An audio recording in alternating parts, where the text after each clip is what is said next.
প্রভু যিশুকে আমরা বহুবার দেখেছি তিনি শিক্ষাদানকালে দৃষ্টান্তের অধিক ব্যবহার করতেন। এই রকমই একবার তিনি বললেন, নতুন দ্রাক্ষারস পুরাতন থলেতে রাখলে থলে ফেটে যাবে, তাই নতুন দ্রাক্ষারস রাখার জন্য তিনি নতুন থলে ব্যবহার করতে বলেছেন।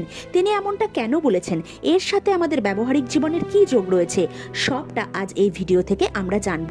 তার আগে অনুরোধ, এই ধরনের ভিডিওর নোটিফিকেশন পেতে চ্যানেলটিকে সাবস্ক্রাইব করে রাখুন।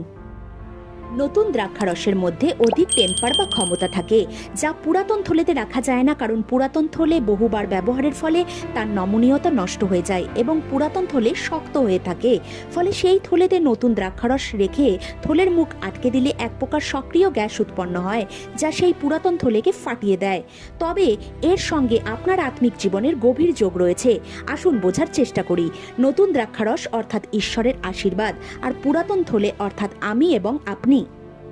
হতে পারে আমরা ঈশ্বরের কাছে কোনো বিষয় নিয়ে প্রার্থনা করছি, যেমন ধরুন পারিবারিক উদ্ধার, কঠিন রোগ থেকে মুক্তি, অর্থনৈতিক উন্নতি, এইসব বিভিন্ন প্রকার হতে পারে। তবে আপনার জীবন যদি পুরাতন থলের মতো থাকে, আপনি সম্পূর্ণভাবে যদি মন পরিবর্তন না করে থাকেন, তবে ঈশ্বরের আশীর্বাদ আপনার মধ্যে এলে থলের মধ্যে যেভাবে গ্যাস উৎপন্ন করে থলেকে ফাটিয়ে দেয়, তেমনি অহংকার আপনাকে বিনষ্ট করতে পারে। তাই ঈশ্বর আপনাকে নতুন হতে বলছেন, আত্মায় নতুন। তাই ঈশ্বর আমাদের আত্মিক ক্যাপাসিটি বাড়াতে বলেছেন। যদি তা না হয়, তবে 1 লিটার দুধের পাত্রে আপনি কখনোই 5 লিটার দুধ ধারণ করতে পারবেন না। তাই ঈশ্বর বলেছেন, যার কাছে যত বেশি আছে তাকে তত বেশি দেওয়া হবে, আর যার কাছে কম আছে তার থেকে সেটাও নিয়ে নেওয়া হবে। তাই আত্মিকভাবে নতুন হয়ে ওঠার প্রয়াস করুন ও নিয়মিত ঈশ্বরের কাছে প্রার্থনা করুন, হে প্রভু যিশু, আমাকে আপনি আপনার ইচ্ছা অনুসারে গড়ে নিন। আমি সম্পূর্ণরূপে নিজেকে আপনার হাতে দিচ্ছি।